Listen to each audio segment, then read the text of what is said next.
Why happy single men drive women crazy. This is Miss Anna, and I want to begin with a scene that is playing out in comment sections and group chats and casual conversations between women with enough frequency that I cannot keep pretending it is not a pattern worth examining. A man posts something, or he is seen somewhere, or someone mentions him in conversation, and the description of him is the same every time. He is single. He is not visibly miserable about it. He has a life that looks full. He is not performing contentment. He is not compensating dramatically. He is simply, apparently, genuinely doing well without a relationship and without any visible urgency to change that. And something happens in the women who encounter him. Not all women, but enough women, a specific,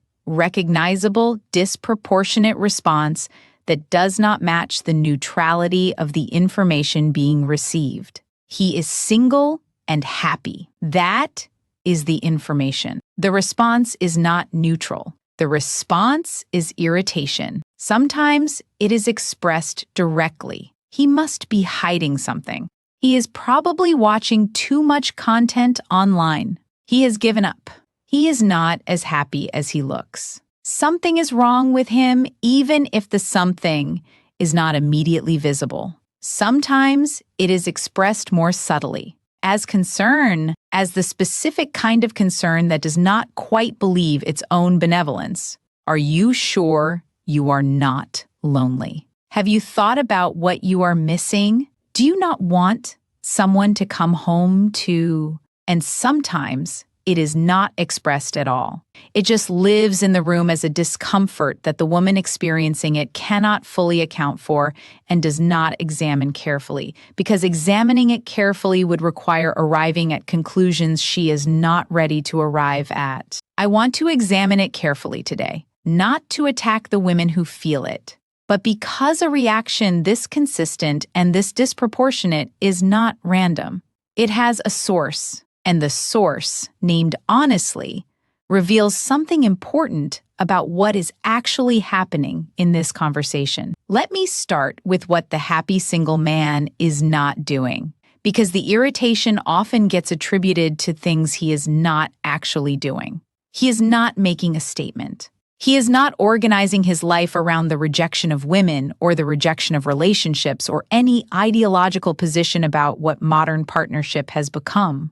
He is not posting content designed to provoke or performing his singleness for an audience that he is trying to convince of something. He is simply living his life in the direction that felt right to him after he assessed what was available and what it cost and what he wanted from the years he has in front of him. He is doing what any reasonable person does when they have made an honest assessment of their circumstances and decided to act on what the assessment produced. He is choosing, and the choosing is happening independently of what anyone else thinks about it or needs from it or requires him to reconsider for their comfort. That is what he is doing. And that, it turns out, is exactly what is producing the response. The first reason his happiness drives women crazy is one that nobody wants to say out loud. His happiness is a data point that challenges a story. The story is that men need women, not in the romantic, mutual, genuinely interdependent way that genuine partnership produces. In the specific, directional, asymmetric way that positions female presence as the source of male well-being and male suffering as the natural consequence of female absence. That story has been told for a long time. In culture, in casual conversation, in the specific way that male emotional need has been simultaneously dismissed as weakness when expressed and weaponized as dependency when convenient. Men need us. They fall apart without us. The bachelor is secretly miserable. The confirmed single man is one vulnerability away from collapse. That story serves a function. It is a source of value, and it is a source of power, and it is a source of the specific confidence that comes from believing you are necessary to someone's flourishing. And then he walks in, not collapsing, not secretly miserable. Not one vulnerability away from anything. Genuinely, visibly, inconveniently well. And the story has a problem, because a man who is genuinely well without a relationship is a man who is not performing the dependency the story requires. He is not providing the evidence that makes the story true. He is, by simply existing in the condition he is in, suggesting that the story might have been overstated. That suggestion, even unspoken, even unintended, produces discomfort in the people whose sense of their own value was resting on the story being accurate. Not because they are bad people, because the story was load-bearing in their understanding of themselves. And load-bearing stories do not give way quietly when the evidence challenges them. The second reason is more specific and more uncomfortable than the first. His happiness is a mirror, and what it reflects is not always what the women looking into it want to see. Here is what I mean. A woman who is in an unhappy relationship or who has been in a series of relationships that did not produce the thing she was pursuing, or who is single and experiencing her singleness as a waiting room rather than a life, encounters a man who is single and experiencing his singleness as an actual life. The encounter produces a comparison she did not ask for, not a comparison he invited. He is not comparing. He is simply living. But the living, visible and genuine, holds up a mirror to her living, and the reflection in that mirror is not comfortable. He is not waiting. She is waiting. He is not organized around an absence. She is organized around an absence. He is not measuring his life by the relationship that is not in it. She is measuring her life by the relationship that is not in it. He did not arrange his life this way to make a point. He arranged it this way because it made sense to him.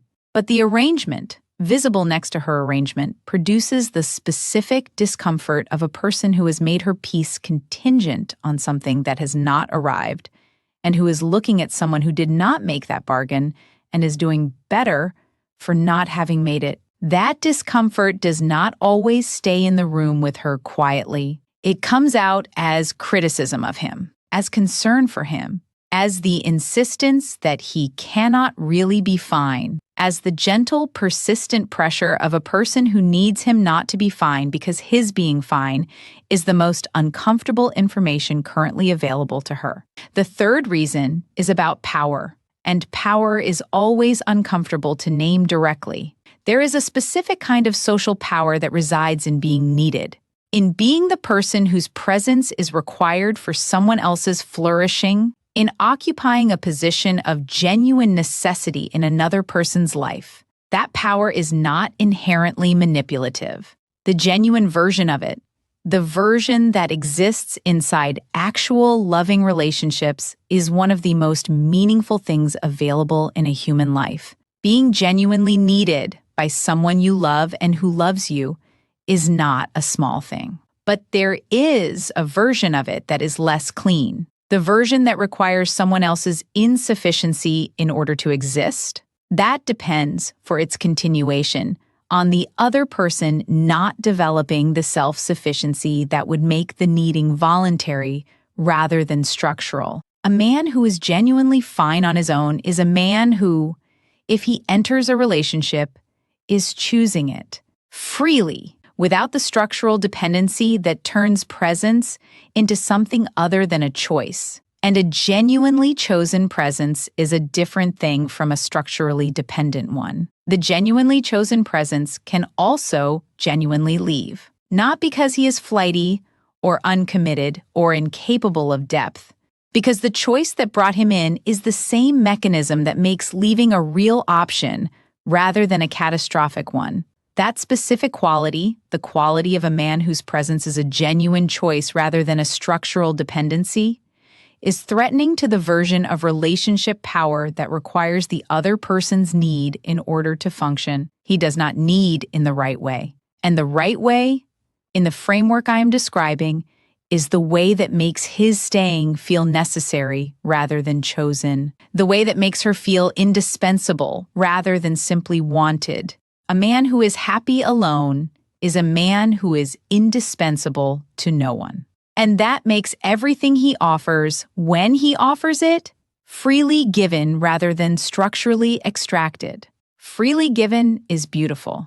It is also terrifying to people whose relationship with their own value is built on being structurally necessary rather than genuinely chosen. The fourth reason is the one that requires the most honesty from me, and the most honesty from the women who recognize themselves in it. His happiness is an accusation he is not making. She experiences it as an accusation anyway. The accusation is this: you made relationships expensive enough that a reasonable person calculated the cost and decided the cost was not worth the return. He did not say this. He is not saying this. He may not even be thinking this. He is simply living the life that the honest accounting of his experience produced. But she hears the accusation because she knows enough about how relationships have been structured, about what has been asked of men in them, about what has been offered in return for what was asked, to know that the accounting is not baseless. She knows there is something to account for. She knows that the experiences that produced his calculation were not invented, that the cost he arrived at was not irrational, that somewhere in the pattern of what modern relationships have been asking of men and delivering in return, there is a real explanation for why a reasonable man might calculate himself out of the whole project. She knows this, and his happiness, quiet and genuine and requiring nothing from her, surfaces that knowing in a way that the performance of his misery never would.